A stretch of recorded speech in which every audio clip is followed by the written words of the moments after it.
안녕하세요. 사연을 즐겨 듣는 30대 초반 남성입니다. 얼마 전 결혼을 하고 행복한 신혼생활을 보내고 있는데요. 참 좋은 친구를 두었다는 뿌듯함에 절로 웃음이 날 정도로 이전과는 다른 인생을 살아가고 있습니다. 언제나 제 편으로 함께 늙어갈 훌륭한 아내를 맞이하게 된 것도 큰 행운이고, 무엇보다 아내와 결혼을 하던 날 제 인생의 태도를 완전히 바꿔놓을 감동적인 일이 있었기 때문입니다. 사랑하는 아내와 부부의 언약을 맺는 인생 최고의 날을 더더욱 빛나게 해준 사연이었기에 감동이 더 컸습니다. 이 감동적인 사연을 여러분과 함께 공유하고 싶어서 사연을 제보하게 되었어요. 사연의 주인공은 어린 시절부터 동고동락해온 친구 세영이입니다. 세영이와 저는 태어나기 전부터 부모님끼리 친목이 있던 사이였어요.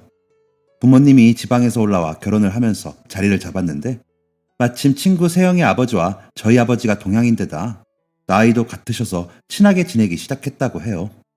부모님께서 회사 사람들 말고는 아는 사람 하나 없어 외롭고 힘들었는데, 한 아파트 이웃인 세영이 부모님도 저희 부모님과 비슷한 처지였다고 해요.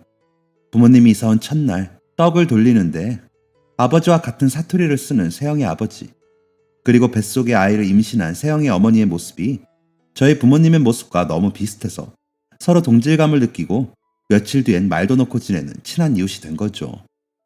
그렇게 부모님들끼리 태어나기도 전부터 친분이 있으셨고, 마침 생일도 한 달 정도밖에 차이가 나지 않는 저와 세영이도 마치 친형제처럼 가까운 사이로 지냈습니다. 세영이나 저나 둘 다 동생도 없고 일가 친척들도 다들 멀리 사는 터라 명절에나 만나는 서먹서먹한 관계여서 오히려 피 섞인 친척들보다 훨씬 더 가깝게 느껴지곤 했죠. 태어난 시기도 비슷하다 보니 어머니들도 육아 정보 공유하러 매일같이 모이고, 주말에는 같이 여행도 자주 다니면서 거의 매일매일을 함께 자랐습니다. 얼핏 나는 어린 시절 기억 모두 세영이와 함께 있었으니 얼마나 각별한 관계였는지 아시겠죠? 그렇게 매일 붙어 다니는 데다 가정 환경도 비슷하고 집안 내 경제 상황도 비슷했으니 아마 누가 봐도 앞으로도 계속 비슷한 삶을 살아갈 줄 알았을 거예요. 그런데 성장을 하면 할수록 비슷한 아기였던 저와 세영이는 다른 갈래로 나뉘기 시작했습니다. 물론 아무리 친하다고 해도 형제 관계도 아니니 성격이나 외모가 달라지는 건 당연한 일입니다. 하지만 세영이와 제가 가장 큰 차이점을 보였던 건 성격이나 외모처럼 개성 있는 부분이 아닌 건강 상태나 타고난 체질이었어요. 저는 어릴 때부터 아무거나 잘 먹고 밖에서 뛰어노는 것도 좋아하며 다쳐도 금방 아무는 강철 같은 체질을 가지고 있었습니다. 그 나이 때 남자아이처럼 장난도 많이 치고 다치기도 많이 했지만 크게 덧나거나 아팠던 적이 없었죠. 그래서 저희 부모님도 많이 걱정하지 않고 그냥 나가서 자유롭게 뛰어놀라고 하시는 편이었어요. 그런데 세영이는 어릴 때부터 허약하고 잔병치레가 많은 체질이었습니다. 음식에 배앓이도 많이 했고 조금만 뛰어놀아도 기력이 약해지곤 했어요. 그러다 보니 성격도 조심성이 많아졌고, 세영이 부모님도 혹시 세영이가 탈이 날까봐 걱정하시는 모습을 많이 보였어요. 그렇다고 저에게 장난을 치지 말라던가 얌전히 있으라던가 하면서 세영이에게 저를 맞추려고 하는 타입은 전혀 아니셨어요. 오히려 세영이가 저와 있으면 그래도 그나마 즐겁게 뛰어논다면서 집에서는 밖에 나가고 싶어 하지도 않고 자주 아프다고 한다며 걱정하시면서 제게 고맙다는 이야기까지 하실 정도로 좋은 분이셨습니다. 세영이 부모님은 세영이가 성향이 내성적이라 잘 뛰어놀지 않아서 잔병치레가 많은 거라고 생각하시고 조금이라도 햇볕 더 보여주고 바깥 활동을 하게 하려고 애쓰셨거든요. 저도 어릴 때부터 자주 아픈 세영이가 걱정이 돼서 세영이랑 함께 놀러 갈 때는 장난도 조금 덜 치고 같이 운동할 수 있는 방법을 어린 나이에도 생각했던 것 같아요. 그래서 같이 달리기도 하고 공도 차고 했지만 항상 세영이가 먼저 지쳐서 놀이가 중단되곤 했습니다. 이런 일이 반복되다 보니 세영이 부모님도 고민이 많아지셨고 보약도 다려먹이고 병원에 가서 검진도 받으며 세영이가 건강해질 수 있는 방법을 무던히도 찾아 헤매셨어요. 하지만 그런 노력에도 불구하고 세영이는 6살 무렵 며칠 동안 원인 모를 고열을 앓더니 청력을 잃고 말았습니다. 어릴 때도 밖에서 찬바람을 받으면 자주 독감에 걸리거나 감기 몸살이 심하게 오는 경우가 종종 있었기에 그런 줄만 알았는데 그 열병은 세영이를 혼수 상태까지 몰고 갔어요.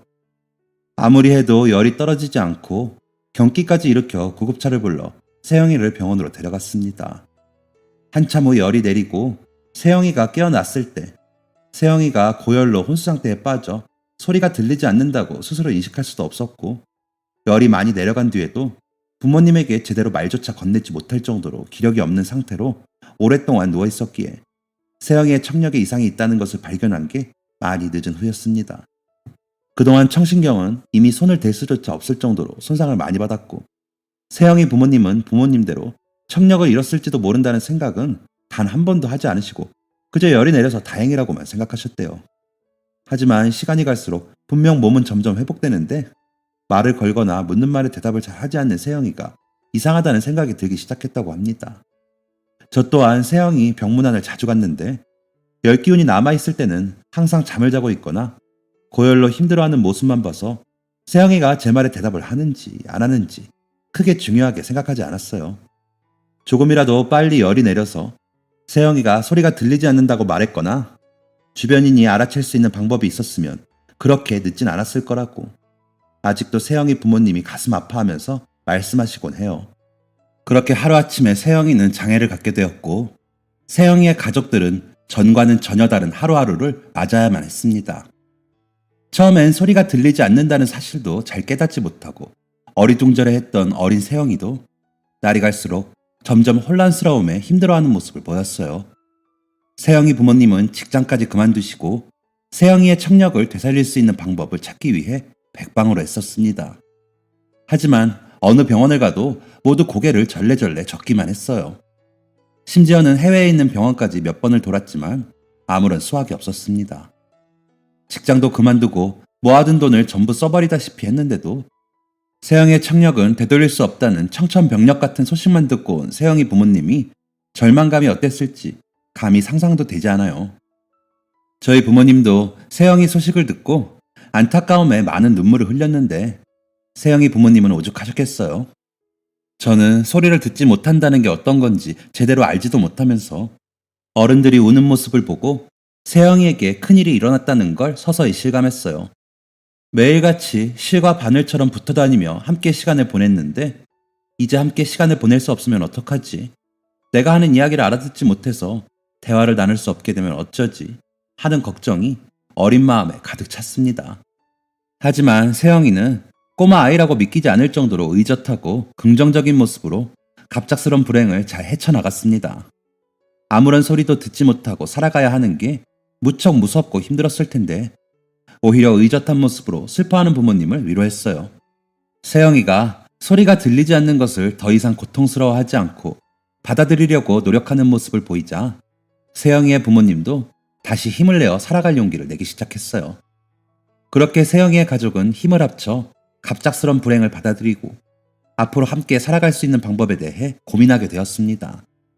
다행히 세영이의 경우 말을 배우기 전에 청력을 잃은 게 아니라서 청력만 잃었을 뿐 말은 곧자라곤 했어요. 보통 청각장애인들은 소리를 듣지 못해서 언어 발달에 어려움을 겪는 경우가 많은데 세영이는 말을 곧자라던 6살 나이에 청력을 잃게 된 거라 그 전까지 언어 발달이 잘 이루어진 경우였던 거죠. 하지만 자라면서 말을 하지 않고 수화만 쓰게 되면 소리내어 말하는 방법을 잊어버릴 가능성이 높기 때문에 세영이는 장애를 인정한 그 순간부터 보통 사람들이 언어를 습득하는 방법보다 훨씬 더 힘들고 어려운 방법으로 공부를 해야 했습니다. 일단 기본적으로 수어를 배워야 했고 그와 동시에 말하는 훈련을 하면서 다른 사람들의 입모양만 보고 무슨 말인지 이해하는 독순수를 배워야 했습니다. 학교도 들어가기 전인 어린 나이에 복잡하고 어려운 공부를 하는 게 많이 힘들었을 텐데 세영이가 타고나길 차분한 성향이고 학구열도 높고 머리도 좋아서 오히려 성인이 배우는 것보다 훨씬 빠른 속도로 배워나갔어요.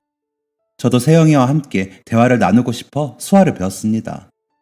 어떻게든 대화를 나누며 함께 시간을 보내고 싶었기 때문이에요.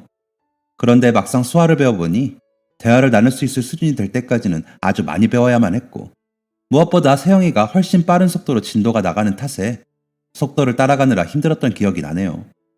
물론 세영이가 말도 할 수 있고 독순수를 배우고 난 뒤에는 제가 하는 말도 쉽게 알아들을 수 있었지만 그래도 친구로서 세영이와 하나라도 함께하고 싶고 뭐라도 배우고 싶었던 마음을 세영이 부모님이 예쁘게 봐주셔서 항상 세영이가 수업을 갈 때마다 따라가곤 했어요. 그렇게 함께 보냈던 시간들이 쌓여 지금까지 세영이와 끈끈한 관계를 이어갈 수 있었기에 더더욱 애틋하고 행복했던 추억이네요. 그렇게 세영이와 함께 매일같이 시간을 같이 보내며 성장 과정을 같이 했습니다. 처음 입학할 때 세영이도 저와 같은 학교에 입학했지만 수업 내용을 도통 알아들을 수가 없었던 세영이가 결국 얼마 지나지 않아 특수학교로 전학을 가게 되면서 아쉽게도 학교는 같이 다니지 못했어요. 그래도 한 동네에 살기에 매일 학교가 끝나면 만나곤 했습니다. 만약 초, 중, 고를 다 같은 학교를 나왔다면 더 많은 추억을 쌓을 수 있었겠지만 일반 학교를 다니게 되면 세영이는 수업 시간 내내 선생님의 입모양만 뚫어져라 바라봐야 했어요. 소리가 들리지 않기 때문에 선생님의 입모양에만 의존해서 수업을 따라가야 했고, 그러다 보면 선생님이 하시는 말씀을 혹여나 놓칠까봐 노심초사하느라 수업의 질이나 내용에 대해서는 생각하지 못하는 일이 번번했습니다. 무엇보다 수업 시간 내내 매일 선생님 입모양만 빤히 바라보는 게 어린아이에게 무척 어려운 일이기도 하고요. 어린 시절부터 책 읽는 걸 좋아하고 학구열이 높았던 세영이이기에 여러모로 일반 학교를 다니고 싶은 마음이 컸지만 앞으로의 미래를 위해 힘든 결정을 내리고 전학을 가게 된 거죠. 저로서는 세영이의 전학 소식이 너무 슬프고 아쉬웠습니다. 하지만 학교에서 다른 아이들이 세영이를 놀리는 걸 종종 봤기에 마음이 놓이기도 했어요. 못된 아이들 몇 명이 세영이가 귀가 들리지 않는다고 자기들끼리 키득거리며 세영이를 놀리는 걸 많이 봤고, 그래서 제가 대신 싸우는 일이 잦았기 때문입니다. 저는 독순수를 배우면서 차차 사람들이 입모양을 읽기 시작하는 세영이가 아이들의 잘못된 말로 상처를 받는 게 제일 걱정이 되었어요. 그런데 청각 장애를 가진 아이들을 위한 특수학교에 다니게 되면 적어도 장애를 가지고 상처를 받는 일은 없을 테니 오히려 다행이라는 생각이 들었죠. 함께 학교 생활을 공유하지 못한다는 건 많이 아쉬웠지만 학교를 마치고 오면 항상 서로 집이나 놀이터에서 만나 그날 학교에 있었던 일에 대해서 대화를 나누곤 했어요. 저는 아이의 다른 문화와 방식을 가지고 있는 세영이 학교 이야기를 듣는 걸 무척 좋아했고, 세영이도 저희 학교에서 일어나는 일들에 호기심을 가지곤 했어요. 학교를 같이 다니진 못했지만 서로 학교 생활에 대해 대화하고 이야기를 공유하면서 아쉬움을 달래곤 했습니다. 하지만 이후 초등학교 고학년이 될 때쯤 세영이가 이사를 가게 되면서 예전처럼 매일같이 만나 시간을 보낼 수는 없게 되었어요. 세영이가 처음 청력을 잃었을 때 세영이 부모님이 직장도 그만두시고 병원비로 많은 돈을 써서 가정 형편이 어려워졌기 때문입니다. 부모님이 다시 직장도 구하시고 어떻게든 빚을 줄여보려고 노력했지만 이후로 나가야 했던 언어 치료비도 만만치 않아서 잘 되지 않았던 모양이에요. 그렇게 집도 멀어지고 저도 세영이도 각자 학교에서 친구를 사귀면서 예전처럼 매일같이 만나서 노는 사이는 아니게 되었지만 그래도 저희는 끈끈한 관계를 이어갔습니다. 특히 함께 공부할 때 세영이는 가장 좋은 경쟁자이자 동료가 되었어요. 워낙에 세영이가 머리가 좋고 지식을 습득하는 속도가 빠른 편이라 똑같은 개념을 봐도 저보다 훨씬 빨리 이해하는 편이었죠. 그러다 보니 세영이에게 참 많은 도움을 받았어요. 혼자 공부해선 도저히 이해가 안 되던 문제나 개념이 세영이가 설명해주면 거짓말처럼 이해가 되곤 했거든요. 그러다 보니 시험 기간에는 항상 만나서 같이 독서실을 가거나 도서관을 가서 함께 공부를 했고 서로 자극을 받으며 선의의 경쟁을 이어갔습니다. 저도 세영이 덕분에 공부에 흥미를 많이 붙이게 돼서 성적도 곧잘 나왔어요.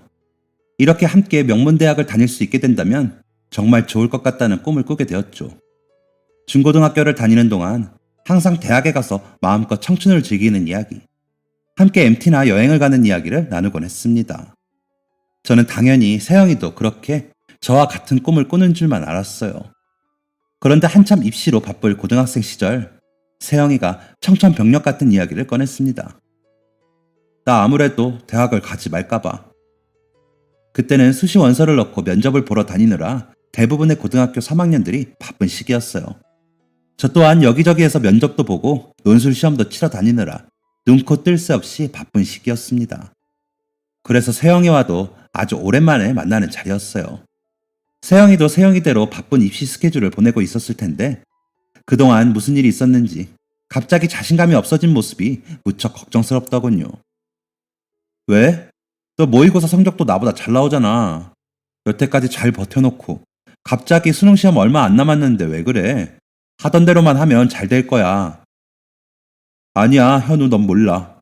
면접을 보러 갔는데 성적이랑 상관이 없을 것 같아. 대학에 합격하고 싶다고만 생각해봤지 합격한 뒤에 어떻게 대학 생활을 해야 할지에 대해서는 생각해본 적이 없었어. 세영이가 갑자기 마음이 흔들리게 된 건 면접장에서 있었던 일 때문이었습니다. 그때쯤 세영이는 사람들의 입모양을 읽고 대화를 나누는 독순수를 완벽하게 할 수 있었어요. 말하는 방법도 잊지 않기 위해서 어린 시절부터 재활치료를 받아왔기에 소리가 들리지 않는다는 건 면접에 큰 걸림돌이 되지 못했습니다. 세영이의 부모님도 후에 사회에 나가서 건청인과 함께 더불어 사는 법을 가르쳐주기 위해 세영이를 어릴 때부터 언어 재활치료를 꾸준히 받게 한 거였고, 세영이도 열심히 배워왔으니 앞으로 씩씩하게 나아갈 일만 남아있었어요. 그런데 면접장에 가서 면접을 진행하는데 한 교수님께서 이런 질문을 하셨다고 합니다. 학생이 장애를 가지고 있으면서 하고 싶은 공부를 하는 건 정말 훌륭하다는 생각이 든다만, 지원한 전공은 대부분 영어로 설명을 해야 하는 전공인데 어려움을 어떻게 극복해 나갈 생각인가? 교수님으로서는 당연한 질문이었겠지만 그 질문을 받은 순간 세영이는 눈앞이 하얘졌다고 해요. 사실 면접장에서도 교수님이 불분명한 발음으로 질문을 던지는 경우가 많아서 온갖 신경을 곤두세우고 입모양을 읽고 있었기 때문입니다. 합격을 한다고 해도 불분명한 발음으로 개념을 알아들으면 잘못 이해하는 경우가 생길 거고, 세영이 같은 경우는 소리를 듣지 못하니 자막이 없으면 잘못 이해했다는 사실도 깨닫지 못하는 경우도 자주 있겠죠. 그 생각을 하니 두려움이 덜컥 들었다고 합니다. 특히 세영이가 지망하는 과는 완전 이공계 쪽이라 단어나 치수 하나 잘못 알아들으면 아예 다른 개념이 될 수 있거든요. 그동안 문제집 지문만 보고 공부를 해오던 세영이에게는 교수님의 그 말씀이 큰 충격으로 남았던 거죠. 그래도 저는 일단 열심히 준비해왔으니 한번 해보기나 하자고 세영이를 달랬습니다. 그도 그럴 것이 저는 세영이와 함께 공부하면서 자극을 많이 받았고 선의의 경쟁을 펼치면서 성적도 무척 올랐으니까요. 저와 함께 공부해온 세영이가 꿈을 시작하기도 전에 포기하는 건 너무 안타까운 일이라고 생각했기 때문입니다.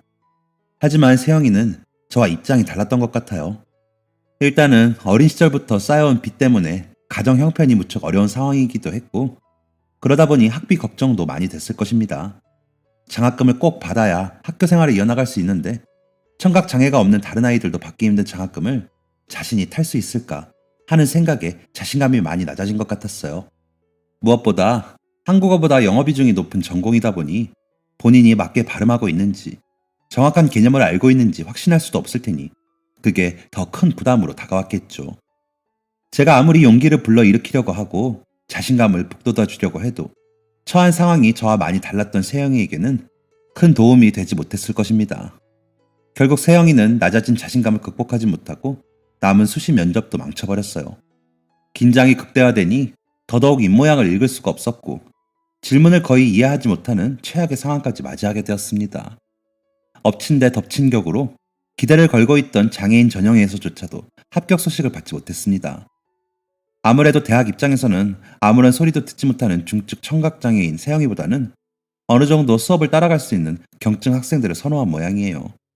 그게 아니라면 지원한 다른 학생들보다 세영이의 성적이 모자랐을 테고요. 저는 어차피 수시는 원래 성적보다 상향으로 넣는 거니까 좌절하지 말고 수능을 잘 봐서 성적으로 합격하자고 세영이를 위로했습니다. 하지만 세영이는 끝없는 좌절감에 빠져 자책까지 하기 시작했어요. 내가 감히 일반 학생들도 어려워하는 이런 전공에 원서를 넣은 게 문제인 것 같아. 다들 내가 수업에 따라가지 못할 거라고 생각하고 있고 나조차도 그렇게 생각하는데 집에 쌓인 빚만 수억이 되는데 부모님을 또 고생시키면서 내 욕심만 생각할 수는 없을 것 같아. 이미 다쳐버린 세영이의 마음은 굳건했어요. 결국 세영이는 수능 시험을 포기하고 공장에서 아르바이트를 시작했습니다. 세영이에게는 몇 개의 부업을 더하면서 제대로 눈도 붙이시지 못하고 일하는 부모님에 대한 죄책감이 자신의 꿈보다 더 컸던 모양이에요.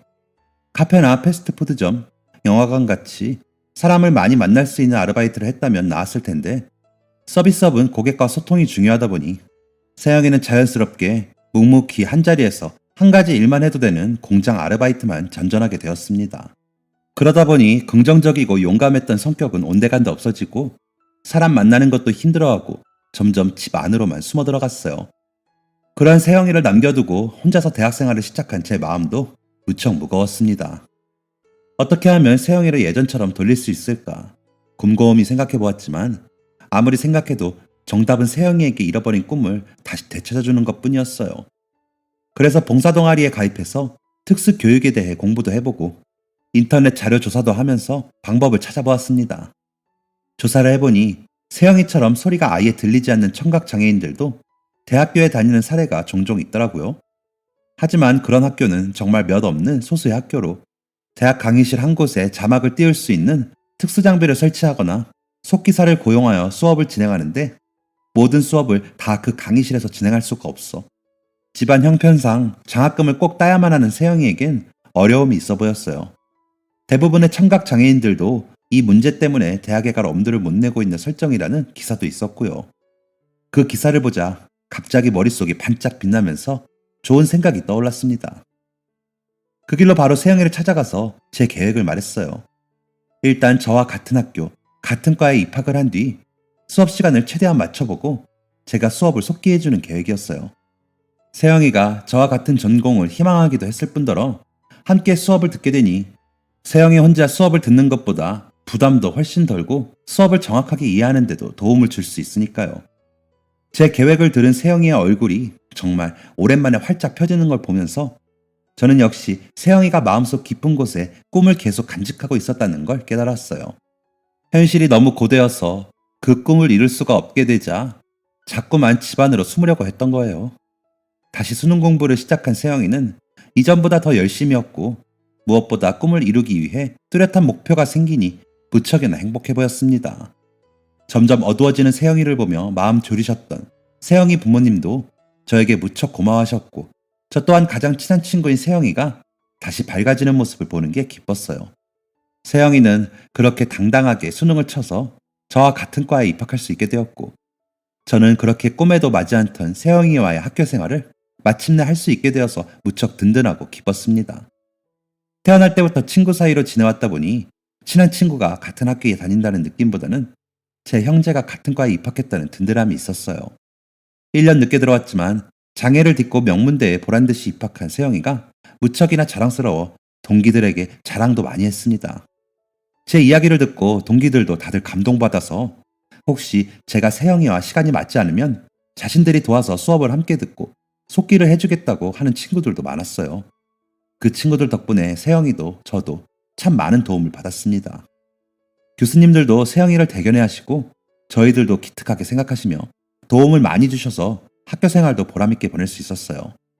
특히 가장 도움을 많이 준 건 당시에는 여자친구였던 제 아내입니다.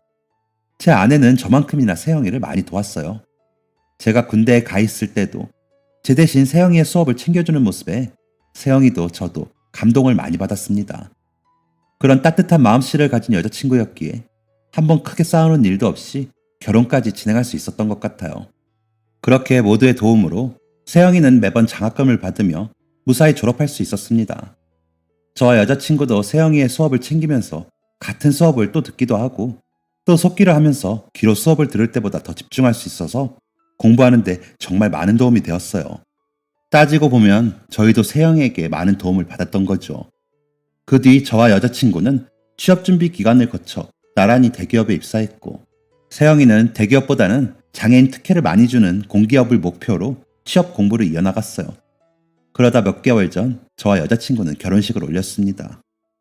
그날은 평생에 있어서 결코 잊을 수 없는 감동적인 하루로 남을 것 같아요. 세영이가 저희 부부를 위해 전혀 생각지도 못했던 감동을 선사해 주었기 때문입니다. 결혼은 몇 년 전부터 이야기가 나오고 있었지만 갑작스런 코로나 사태로 식을 올리지 못하고 차일피일 미루고만 있다가 겨우겨우 웨딩홀을 예약하고 식을 진행했어요. 식을 진행하면서도 언제 정책이 바뀔지 몰라 허둥지둥 마음이 급했던 기억이 나네요. 식 날짜를 잡고 당연하게 가장 먼저 연락을 한 건 세영이였어요. 다만 세영이가 그때도 공기업 취업을 위해 매일 밤을 새며 공부를 할 때라 조심스럽기도 했습니다. 앞전에 언급했다시피 세영이 집이 많이 어려워 세영이가 하루 종일 공부만 할 수 없는 처지였기에 낮에는 아르바이트를 하며 돈을 벌고 자는 시간 쪼개서 공부를 하느라 많이 힘겨워 보였거든요. 그럼에도 세영이는 소식을 듣자 자기 일처럼 기뻐하면서 오히려 저희 부부가 마음고생이 심했겠다며 위로까지 해주었습니다. 무슨 일이 있어도 아르바이트를 빼고 결혼식에 참석하겠다는 세영이의 말에 한편으로는 걱정도 되었지만 그래도 솔직하게 말하면 저와 아내는 세영이가 결혼식에 꼭 참석해서 자리를 빛내주었으면 했어요. 저에게는 세영이가 둘도 없이 중요한 존재이고 또 여자친구와 사이가 깊어진 것도 다 세영이가 이어준 인연이라는 생각이 들었기에 저희 부부에게는 가장 중요한 친구였기 때문입니다. 세영이가 하는 공장 아르바이트는 정식 계약이 아니라 자유롭게 스케줄을 빼거나 조율할 수 없었고 무단으로 출근을 하지 않으면 다음에 출근할 수 없게 될 수도 있었기에 참석하기가 어려울 수도 있을 거라고 생각했어요. 하지만 걱정이 무색하게도 세영이는 가장 먼저 식장에 찾아와서 긴장한 저희 부부를 보고 한박 웃음을 지어주었습니다. 세영이 부모님도 다 같이 차려입고 찾아와 주셨는데 그 모습이 어찌나 멋지고 아름다운 가족처럼 보이던지 감동을 많이 받았어요. 세영이 하나를 지키려고 수많은 고생을 하신 세영이의 부모님과 부모님의 짐을 나눠지려고 힘들게 일하면서도 꿈을 놓지 않는 세영이의 모습이 참 이상적인 가족처럼 느껴지면서 저도 저런 가정을 만들어야지 하고 다짐도 하게 되었네요. 하지만 정말로 감동받은 일은 결혼식 도중에 일어났습니다. 결혼식을 한창 진행하는 중에 갑작스럽게 사회자가 축사와 축가 시간이 이어지겠다는 멘트를 하더군요. 저와 아내는 따로 축사를 부탁한 사람이 없었기에 조금 당황했어요. 결혼식을 준비하면서 부모님이 축가 부를 사람을 따로 구해놨다는 이야기를 하셨거든요. 그래서 부모님께서 아는 분이 축가를 불러주시는 김에 간단한 축사도 준비하셨나 보다고 생각했습니다. 그런데 박수 갈채를 받으며 앞으로 걸어 나오는 건 다름 아닌 세영이었어요. 깜짝 놀라 부모님을 바라보니 이미 부모님은 다 알고 있었다는 듯 환한 미소를 지으며 박수를 보내고 계시더군요. 어색하게 마이크를 잡은 세영이는 떨리지만 정확하고 완벽한 발음으로 축사를 이어나갔습니다. 안녕하세요. 저는 신랑 김현우 군의 소꿉친구이자 신부 이수지 양의 대학 친구인 이세영이라고 합니다. 신랑 김현우 군과 이수지 양의 첫 시작을 알리는 이 멋진 날에 축하의 말을 전할 수 있어 매우 기쁩니다. 사실 김현우 군과 이수지 양은 제가 축사를 하는 사실을 전혀 몰랐습니다. 제가 김현우 군의 부모님께만 몰래 말씀드리고 신랑 신부에게는 철저히 비밀로 붙였기 때문입니다. 꼭 둘의 결혼식 자리에서 조그만 선물을 해주고 싶었고 더 기쁨을 주고 싶은 마음에 깜짝 이벤트를 기획하게 되었어요. 현우와 수지는 제 인생에서 정말 없어서는 안 될 가장 소중한 친구들입니다. 사실 저는 어린 시절 갑작스런 열병을 앓은 뒤 청각장애인이 되었습니다. 소리를 듣지 못하는 장애를 가지고 세상을 살아오면서 정말 힘들고 어려운 일이 많았는데요. 그럴 때마다 현우가 슈퍼맨처럼 나타나 저를 다시 일으켜주고 다시 걷는 법을 알려주었습니다. 현우와 수지가 없었다면 아마 저는 지금의 모습과는 전혀 다른 모습으로 살고 있었겠죠. 대학 시절 저를 위해 모든 수업에 속기를 해주고 공부를 너무 하고 싶었던 제가 원 없이 대학 공부를 할 수 있게 도와주었던 현우와 수지 덕분에 저는 희망을 잃지 않고 꿈을 위해 한 걸음 한 걸음 나아갈 수 있었습니다. 그간 현우와 수지가 결혼식을 위해 마음고생을 많이 하는 걸 옆에서 같이 지켜보면서 저도 참 이 코로나 사태가 마음이 아프고 힘겨웠는데요. 그럼에도 불구하고 현우와 수지가 부부로서 첫걸음을 떼는 이 좋은 날을 함께 할 수 있어서 무척이나 기쁩니다. 항상 옆에서 지켜봐온 현우와 수지는 그 누가 봐도 마음이 따뜻해질 정도로 정 많고 주변 사람들을 잘 챙기는 멋진 사람들이었어요. 마침내 두 사람이 함께 부부의 연을 맺게 되는 이 멋진 날, 부부가 함께 하는 길에 모든 축복과 행복이 가득하길 바라며 제가 받은 은혜도 긴 세월 동안 꼭 보답하고 싶습니다. 함께 해주신 모든 분들께 감사드립니다. 축사를 마치며 제가 현우와 수지를 위해 축가 한 곡을 준비했는데요. 앞서 말씀드렸다시피 저는 청각장애가 있어 제가 부르는 노래를 듣지 못합니다. 그래서 실력이 많이 형편없지만 예쁘게 잘 봐주시면 좋겠습니다. 정말 오랜 시간을 함께 해온 현우에게 한 번도 노래하는 모습을 보여준 적이 없었기에 용기를 내보았습니다. 하며 예식 단상에 있는 커다란 스피커의 앞에 마이크를 잡고 한쪽 무릎을 꿇고 앉았습니다. 그리고 스피커 위에 가만히 손을 올렸습니다. 사람들은 의아해했습니다. 약간 웅성이는 소리도 들렸어요. 이윽고 반주가 시작되었고 세영이는 스피커에서 흘러나오는 음악의 진동에 박자를 맞춰가며 노래를 시작했습니다. 이어진 세영이의 노래는 음정 박자가 많이 틀려 도저히 노래라고는 볼 수 없을 정도였지만 그때 세영이가 불러준 노래는 제가 이제껏 들어왔던 어떤 노래보다도 감동이었고 제 가슴과 목에서 뭔가가 뜨겁게 끓어오르게 했습니다. 저와 아내를 포함한 모든 하객들이 정말 눈물을 펑펑 흘렸습니다. 노래를 마치는 세영이의 눈에도 눈물이 가득 고여 있었어요. 세영이는 짬을 내서 음악을 진동으로 느낄 수 있는 방법으로 노래를 익힌 뒤 가사를 수없이 되뇌며 몇 달을 연습했다고 합니다. 소리를 들을 수 없어 노래를 익히는 것만으로도 힘들었을 텐데 노래를 부르기까지 얼마나 많은 연습을 했을지 생각지도 못한 선물에 너무 큰 감동을 받았어요. 아직도 그때 세영이의 노래를 생각하면 눈시울이 붉어질 정도입니다. 이후 결혼식장에 오신 하객분들을 만날 때마다 세영이 이야기가 이어지곤 합니다. 모두가 입을 모아 저에게 정말 좋은 친구를 두었다는 이야기를 해주실 때마다 저 또한 뿌듯한 마음이 들곤 해요. 그렇게 저와 아내의 결혼식을 세상에 둘도 없는 감동적인 하루로 만들어준 세영이는 지금은 보란듯이 목표하던 공기업에 합격했습니다. 더 좋은 소식은 진심 어린 축사를 하는 세영이를 보고 감동받은 아내의 오랜 소꿉친구와 함께 좋은 관계를 이어가고 있다는 거예요. 저와 세영이만큼 아내와 친구도 아주 어릴 적부터 오랜 친구이고 또 아내만큼이나 상냥하고 따뜻한 성격을 가지고 있는 친구이니 정말 잘된 일이죠. 세영이도 좋은 직장에 취직을 했고 아내의 친구도 직장 생활을 안정적으로 해나가는 중이라 내년쯤 결혼식을 올릴 계획도 있다고 하네요. 세영이의 결혼식에 어떻게 감동을 선사해줘야 할지 아내와 벌써부터 5만 가지 계획을 다 세우고 있습니다.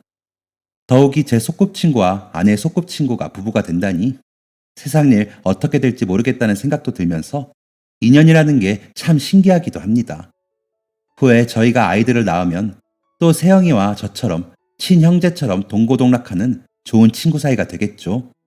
미래의 제 아이에게 그런 친구를 만들어줄 수 있다는 게 부모로서 정말 기쁜 일인 것 같네요. 요즘은 같은 전공을 가진 저와 세영이가 함께 동업을 하는 건 어떻냐는 이야기도 나누고 있습니다. 인생을 살면서 가장 중요한 건 다름 아닌 인간관계라고 하는데 저와 세영이 그리고 제 아내와 아내의 친구까지 이미 끈끈한 다리를 만들어 놓으니 세상에 두려울 게 없다는 생각이 드네요.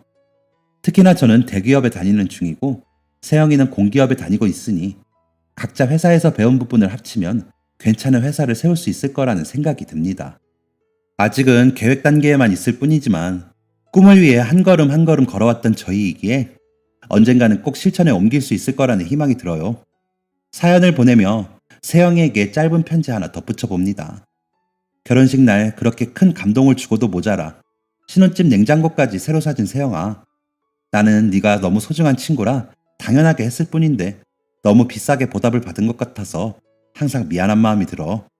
내년 네 결혼식 때 얼마나 너를 놀래켜줄지 수지랑 매일매일 신나게 이야기를 나누고 있으니 기대해도 좋아. 세영아, 내 인생에서 가장 가치 있는 일은 너와 이렇게 오랜 시간 소중한 관계를 이어나가는 것이란다. 앞으로 우리가 낳을 아이들에게도 우리 사이 같은 든든한 친구를 꼭 만들어서 물려주자꾸나. 항상 내가 더 나은 사람이 될 수 있게 해줘서 고맙고 앞으로도 서로 더 성장할 수 있는 좋은 원동력이 되자. 사연을 읽어주셔서 감사합니다. 청취자분들께도 힘든 일이 닥쳐도 꿈을 향해 하루하루 나아가다 보면 꼭 좋은 일이 있을 거라는 말씀 드리고 싶습니다. 무엇보다 항상 여러분들의 행복을 바라는 누군가가 주변에 있다는 것을 잊지 않았으면 합니다. 감사합니다. 지금까지 사연 들어주셔서 감사합니다. 사연이 재밌으셨다면 구독과 좋아요를 눌러주세요. 감사합니다. 안녕히 계세요.